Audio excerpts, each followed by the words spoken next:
أتل ما أوحي إليك من الكتاب وأقم الصلاة إن الصلاة تنهى عن الفحشاء والمنكر ولذكر الله أكبر والله يعلم ما تصنعون ولا تجادلوا أهل الكتاب إلا بالتي هي أحسن إلا الذين ظلموا منهم وقولوا آمنا بالذي أنزل إلينا وأنزل إليكم وإلهنا وإلهكم واحد ونحن له مسلمون وكذلك أنزلنا إليك الكتاب فالذين آتيناهم الكتاب يؤمنون به ومن هؤلاء من يؤمن به وما يجحد بآياتنا إلا الكافرون وما كنت تتلو من قبله من كتاب ولا تخطه بيمينك إذا لارتاب المبطلون بل هو آيات بينات في صدور الذين أوتوا العلم وما يجحد بآياتنا إلا الظالمون وقالوا لولا أنزل عليه آيات من ربه قل إنما الآيات عند الله وإنما أنا نذير مبين أولم يكفهم أنا أنزلنا عليك الكتاب يتلى عليهم إن في ذلك لرحمة وذكرى لقوم يؤمنون قل كفى بالله بيني وبينكم شهيدا يعلم ما في السماوات والأرض والذين آمنوا بالباطل وكفروا بالله أولئك هم الخاسرون ويستعجلونك بالعذاب ولولا أجل مسمى لجاءهم العذاب وليأتينهم بغتة وهم لا يشعرون يستعجلونك بالعذاب وإن جهنم لمحيطة بالكافرين يوم يغشاهم العذاب من فوقهم ومن تحت أرجلهم ويقول ذوقوا ما كنتم تعملون يا عبادي الذين آمنوا إن أرضي واسعة فإياي فاعبدون كل نفس ذائقة الموت ثم إلينا ترجعون والذين آمنوا وعملوا الصالحات لنبوئنهم من الجنة غرفا تجري من تحتها الأنهار خالدين فيها نعم أجر العاملين الذين صبروا وعلى ربهم يتوكلون وكأين من دابة لا تحمل رزقها الله يرزقها وإياكم وهو السميع العليم ولئن سألتهم من خلق السماوات والأرض وسخر الشمس والقمر ليقولن الله فأنى يؤفكون الله يبسط الرزق لمن يشاء من عباده ويقدر له إن الله بكل شيء عليم ولئن سألتهم من نزل من السماء ماء فأحيا به الأرض من بعد موتها ليقولن الله قل الحمد لله بل أكثرهم لا يعقلون وما هذه الحياة الدنيا إلا لهو ولعب وإن الدار الآخرة لهي الحيوان لو كانوا يعلمون فإذا ركبوا في الفلك دعوا الله مخلصين له الدين فلما نجاهم إلى البر إذا هم يشركون ليكفروا بما آتيناهم وليتمتعوا فسوف يعلمون أولم يروا أنا جعلنا حرما آمنا ويتخطف الناس من حولهم أفبالباطل يؤمنون وبنعمة الله يكفرون ومن أظلم ممن افترى على الله كذبا أو كذب بالحق لما جاءه أليس في جهنم مثوى للكافرين والذين جاهدوا فينا لنهدينهم سبلنا وإن الله لمع المحسنين بسم الله الرحمن الرحيم. ألف لام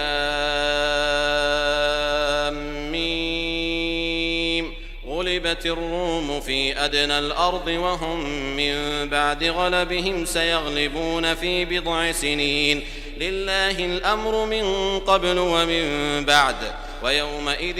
يفرح المؤمنون بنصر الله ينصر من يشاء وهو العزيز الرحيم. وعد الله لا يخلف الله وعده ولكن أكثر الناس لا يعلمون ظاهرا من الحياة الدنيا وهم عن الآخرة هم غافلون. أولم يتفكروا في أنفسهم ما خلق الله السماوات والأرض وما بينهما إلا بالحق وأجل مسمى وإن كثيرا من الناس بلقاء ربهم لكافرون. أولم يسيروا في الأرض فينظروا كيف كان عاقبة الذين من قبلهم كانوا أشد منهم قوة وأثاروا الأرض وعمروها أكثر مما عمروها وجاءتهم رسل بالبينات فما كان الله ليظلمهم ولكن كانوا أنفسهم يظلمون. ثم كان عاقبة الذين أساءوا السوء أن كذبوا بآيات الله وكانوا بها يستهزئون. الله يبدأ الخلق ثم يعيده ثم إليه ترجعون. ويوم تقوم الساعة يبلس المجرمون ولم يكن لهم من شركائهم شفعاء وكانوا بشركائهم كافرين. ويوم تقوم الساعة يومئذ يتفرقون فأما الذين آمنوا وعملوا الصالحات فهم في روضة يحبرون وأما الذين كفروا وكذبوا بآياتنا ولقاء الآخرة فأولئك في العذاب محضرون. فسبحان الله حين تمسون وحين تصبحون وله الحمد في السماوات والأرض وعشيا وحين تظهرون. يخرج الحي من الميت ويخرج الميت من الحي ويحيي الأرض بعد موتها وكذلك تخرجون. ومن آياته أن خلقكم من تراب ثم إذا أنتم بشر تنتشرون. ومن آياته أن خلق لكم من أنفسكم أزواجا لتسكنوا إليها وجعل بينكم مودة ورحمة إن في ذلك لآيات لقوم يتفكرون. ومن آياته خلق السماوات والأرض واختلاف ألسنتكم وألوانكم إن في ذلك لآيات للعالمين. ومن آياته منامكم بالليل والنهار وابتغاؤكم من فضله إن في ذلك لآيات لقوم يسمعون.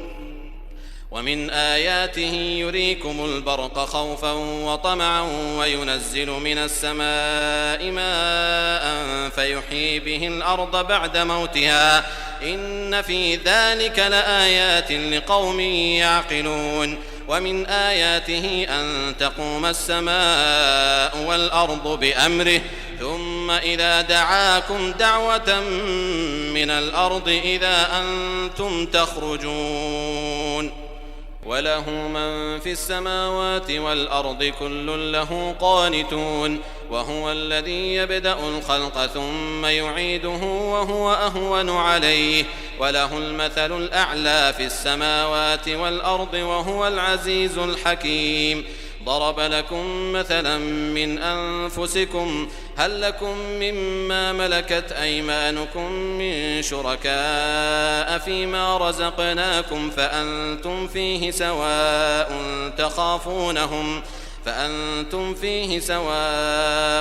تخافونهم كخيفتكم أنفسكم كذلك نفصل الآيات لقوم يعقلون. بل اتبع الذين ظلموا أهواءهم بغير علم فمن يهدي من أضل الله وما لهم من ناصرين فأقم وجهك للدين حنيفا فطرة الله التي فطر الناس عليها لا تبديل لخلق الله ذلك الدين القيم ولكن أكثر الناس لا يعلمون منيبين إليه واتقوه وأقيموا الصلاة ولا تكونوا من المشركين من الذين فرقوا دينهم وكانوا شيعا كل حزب بما لديهم فرحون وإذا مس الناس ضر دعوا ربهم منيبين إليه ثم إذا أذاقهم منه رحمة إذا فريق منهم بربهم يشركون ليكفروا بما آتيناهم فتمتعوا فسوف تعلمون أم أنزلنا عليهم سلطانا فهو يتكلم بما كانوا به يشركون وإذا أذقنا الناس رحمة فرحوا بها وإن تصبهم سيئة بما قدمت أيديهم إذا هم يقنطون أولم يروا أن الله يبسط الرزق لمن يشاء ويقدر إن في ذلك لآيات لقوم يؤمنون فآت ذا القربى حقه والمسكين وابن السبيل ذلك خير للذين يريدون وجه الله وأولئك هم المفلحون وما آتيتم من ربا ليربو في أموال الناس فلا يربو عند الله وما آتيتم من زكاة تريدون وجه الله فأولئك هم المضعفون الله الذي خلقكم ثم رزقكم ثم يميتكم ثم يحييكم هل من شركائكم من يفعل من ذلكم من شيء سبحانه وتعالى عما يشركون ظهر الفساد في البر والبحر بما كسبت أيدي الناس ليذيقهم بعض الذي عملوا لعلهم يرجعون قل سيروا في الأرض فانظروا كيف كان عاقبة الذين من قبل كان أكثرهم مشركين فأقم وجهك للدين القيم من قبل أن يأتي يوم لا مرد له من الله يومئذ يصدعون من كفر فعليه كفره ومن عمل صالحا فلأنفسهم يمهدون ليجزي الذين آمنوا وعملوا الصالحات من فضله إنه لا يحب الكافرين ومن آياته أن يرسل الرياح مبشرات وليذيقكم من رحمته ولتجري الفلك بأمره ولتبتغوا من فضله ولعلكم تشكرون ولقد أرسلنا من قبلك رسلا إلى قومهم فجاءوهم بالبينات فانتقمنا من الذين أجرموا وكان حقا علينا نصر المؤمنين الله الذي يرسل الرياح فتثير سحابا فيبسطه في السماء كيف يشاء ويجعله كسفا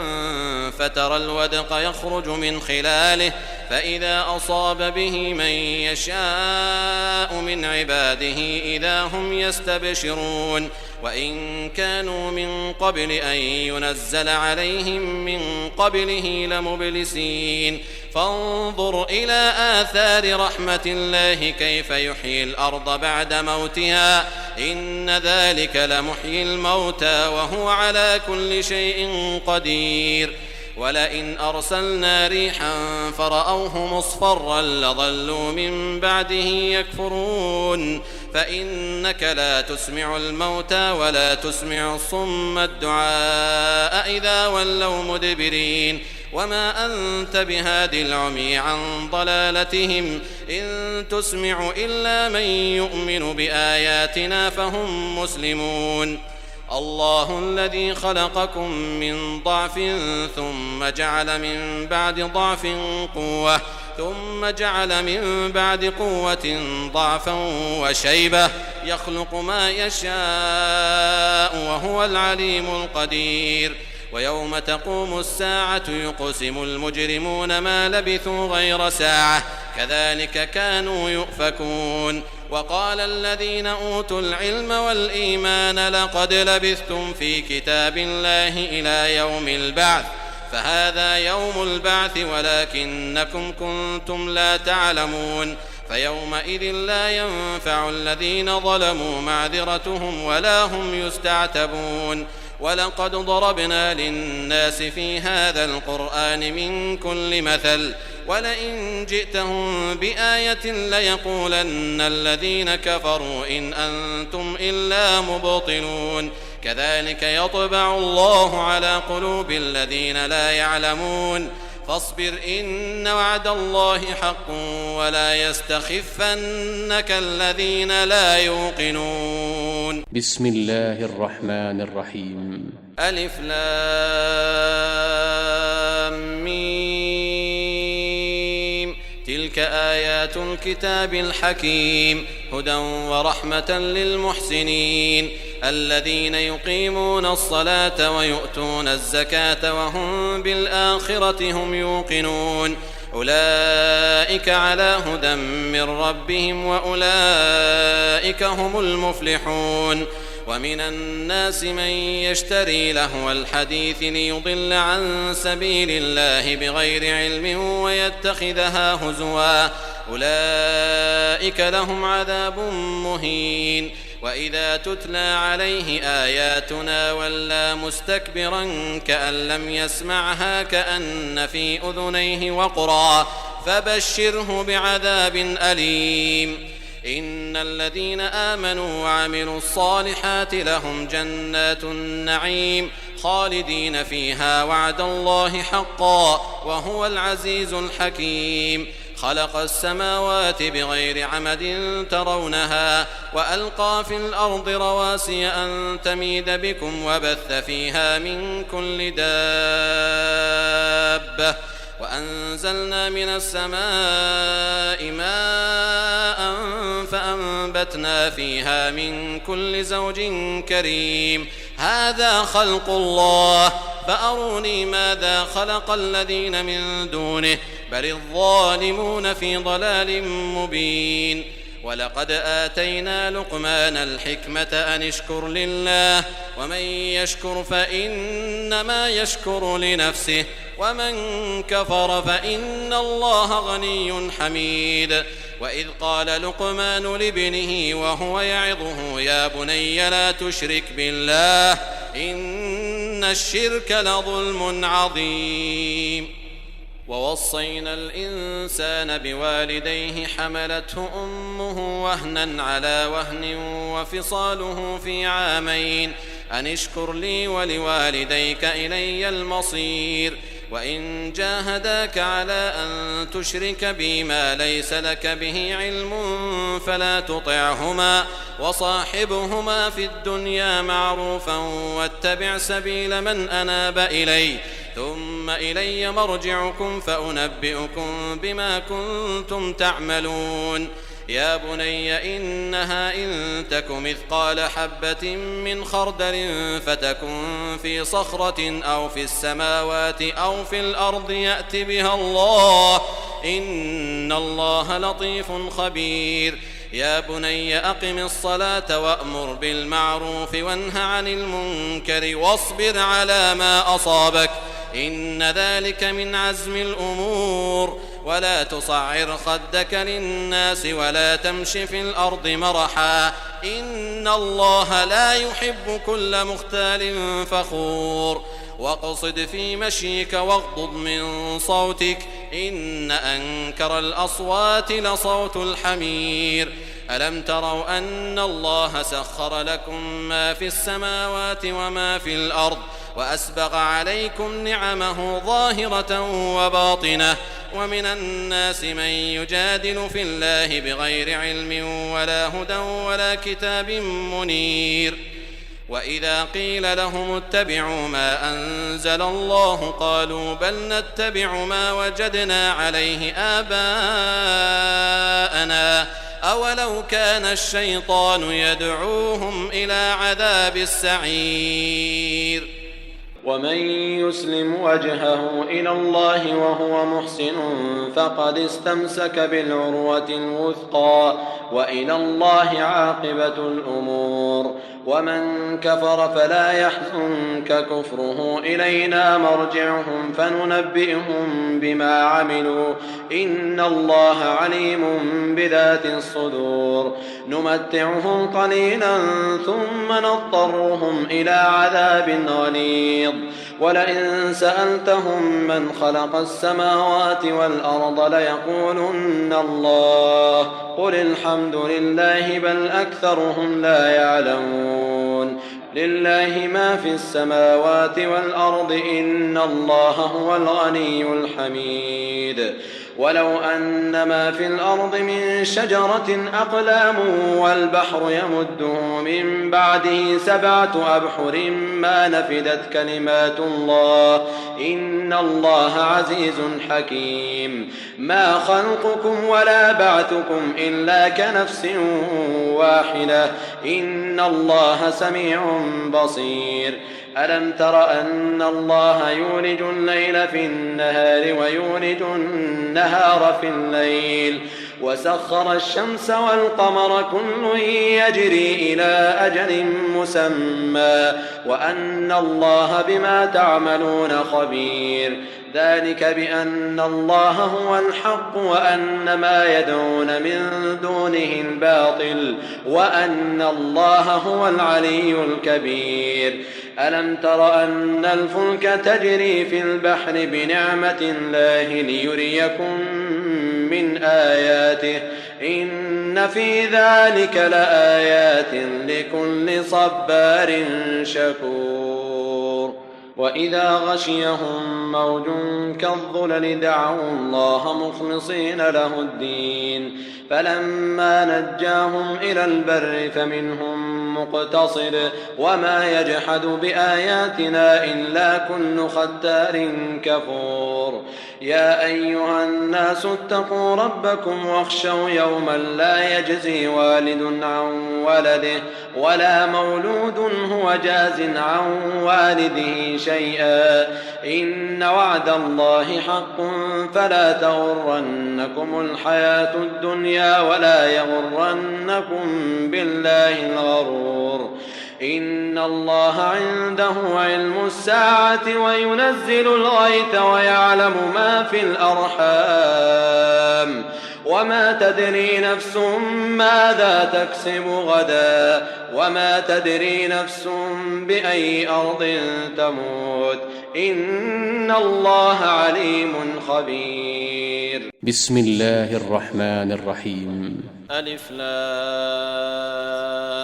ميم. تنزيل الكتاب لا ريب فيه من رب العالمين. أم يقولون افتراه بل هو الحق من ربك لتنذر قوما ما أتاهم من نذير من قبلك لعلهم يهتدون. الله الذي خلق السماوات والأرض وما بينهما في 6 أيام ثم استوى على العرش ما لكم من دونه من ولي ولا شفيع أفلا تتذكرون. يدبر الأمر من السماء إلى الأرض ثم يعرج إليه في يوم كان مقداره 1000 سنة مما تعدون. ذلك عالم الغيب والشهادة العزيز الرحيم الذي أحسن كل شيء خلقه وبدأ خلق الإنسان من طين ثم جعل نسله من سلالة من ماء مهين ثم سواه ونفخ فيه من روحه وجعل لكم السمع والأبصار والأفئدة قليلا ما تشكرون. وقالوا أئذا ضللنا في الأرض أئنا لفي خلق جديد بل هم بلقاء ربهم كافرون. قل يتوفاكم ملك الموت الذي وكل بكم ثم إلى ربكم ترجعون ولو ترى إذ المجرمون ناكسوا رؤوسهم عند ربهم ربنا أبصرنا وسمعنا فارجعنا نعمل صالحا إنا موقنون ولو شئنا لآتينا كل نفس هداها ولكن حق القول مني لأملأن جهنم من الجنة والناس أجمعين فذوقوا بما نسيتم لقاء يومكم هذا إنا نسيناكم وذوقوا عذاب الخلد بما كنتم تعملون إنما يؤمن بآياتنا الذين إذا ذكروا بها خروا سجدا وسبحوا بحمد ربهم وهم لا يستكبرون تتجافى جنوبهم عن المضاجع يدعون ربهم خوفا وطمعا ومما رزقناهم ينفقون فلا تعلم نفس ما أخفي لهم من قرة أعين جزاء بما كانوا يعملون أفمن كان مؤمنا كمن كان فاسقا لا يستوون أما الذين آمنوا وعملوا الصالحات فلهم جنات المأوى نزلا بما كانوا يعملون وأما الذين فسقوا فمأواهم النار كلما أرادوا أن يخرجوا منها أعيدوا فيها وقيل لهم ذوقوا عذاب النار الذي كنتم به تكذبون ولنذيقنهم من العذاب الأدنى دون العذاب الأكبر لعلهم يرجعون ومن أظلم ممن ذكر بآيات ربه ثم أعرض عنها إنا من المجرمين منتقمون ولقد آتينا موسى الكتاب فلا تكن في مرية من لقائه وجعلناه هدى لبني إسرائيل وجعلنا منهم أئمة يهدون بأمرنا لما صبروا وكانوا بآياتنا يوقنون إن ربك هو يفصل بينهم يوم القيامة فيما كانوا فيه يختلفون أولم يهد لهم كم أهلكنا من قبلهم من القرون يمشون في مساكنهم إن في ذلك لآيات أفلا يسمعون أولم يروا أنا نسوق الماء إلى الأرض الجرز فنخرج به زرعا تأكل منه أنعامهم وأنفسهم أفلا يبصرون ويقولون متى هذا الفتح إن كنتم صادقين قل يوم الفتح لا ينفع الذين كفروا إيمانهم ولا هم ينظرون فأعرض عنهم وانتظر إنهم منتظرون بسم الله الرحمن الرحيم يا أيها النبي اتق الله ولا تطع الكافرين والمنافقين إن الله كان عليما حكيما واتبع ما يوحى إليك من ربك إن الله كان بما تعملون خبيرا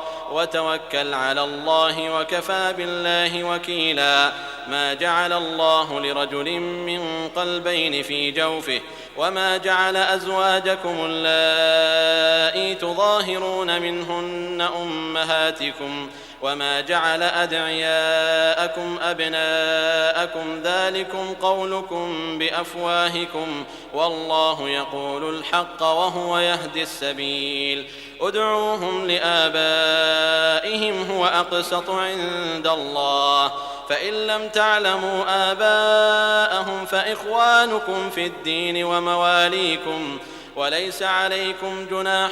فيما أخطأتم به ولكن ما تعمدت قلوبكم وكان الله غفورا رحيما النبي أولى بالمؤمنين من أنفسهم وأزواجه أمهاتهم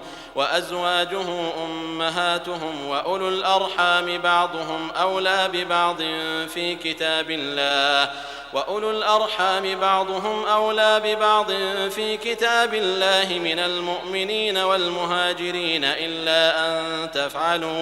إلا أن تفعلوا إلى أوليائكم معروفا كان ذلك في الكتاب مسطورا. وإذ أخذنا من النبيين ميثاقهم ومنك ومن نوح وإبراهيم وموسى وعيسى بن مريم وأخذنا منهم ميثاقا غليظا ليسأل الصادقين عن صدقهم وأعد للكافرين عذابا أليما. يا أيها الذين آمنوا اذكروا نعمة الله عليكم إذ جاءتكم جنود فأرسلنا عليهم ريحا وجنودا لم تروها وكان الله بما تعملون بصيرا. إذ جاءوكم من فوقكم ومن أسفل منكم وإذ زاغت الأبصار وبلغت القلوب الحناجر وتظنون بالله الظنونا. هنالك ابتلي المؤمنون وزلزلوا زلزالا شديدا.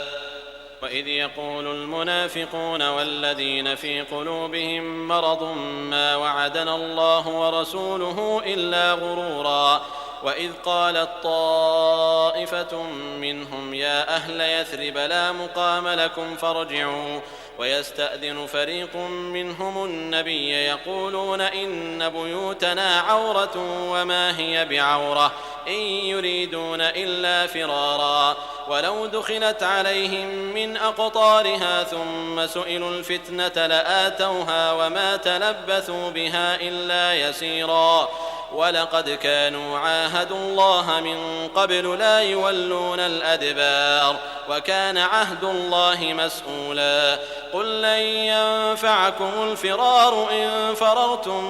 من الموت أو القتل وإذا لا تمتعون إلا قليلا. قل من ذا الذي يعصمكم من الله إن أراد بكم سوءا أو أراد بكم رحمة ولا يجدون لهم من دون الله وليا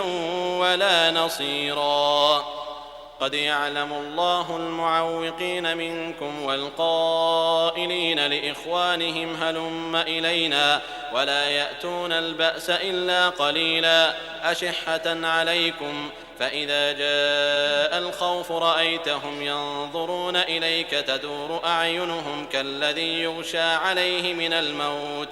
فإذا ذهب الخوف سلقوكم بألسنة حداد أشحة على الخير أولئك لم يؤمنوا فأحبط الله أعمالهم وكان ذلك على الله يسيرا. يحسبون الأحزاب لم يذهبوا وإن يأتي الأحزاب يودوا لو أنهم بادون في الأعراب يسألون عن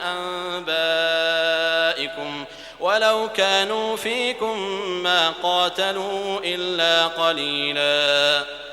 لقد كان لكم في رسول الله أسوة حسنة لمن كان يرجو الله واليوم الآخر وذكر الله كثيرا. ولما رأى المؤمنون الأحزاب قالوا هذا ما وعدنا الله ورسوله وصدق الله ورسوله وما زادهم إلا إيمانا وتسليما. من المؤمنين رجال صدقوا ما عاهدوا الله عليه فمنهم من قضى نحبه ومنهم من ينتظر وما بدلوا تبديلا. ليجزي الله الصادقين بصدقهم ويعذب المنافقين إن شاء أو يتوب عليهم إن الله كان غفورا رحيما. ورد الله الذين كفروا بغيظهم لم ينالوا خيرا وكفى الله المؤمنين القتال وكان الله قويا عزيزا. وأنزل الذين ظاهروهم من أهل الكتاب من صياصيهم وقذف في قلوبهم الرعب فريقا تقتلون وتأسرون فريقا وأورثكم أرضهم وديارهم وأموالهم وأرضا لم تطئوها وكان الله على كل شيء قديرا. يا أيها النبي قل لأزواجك إن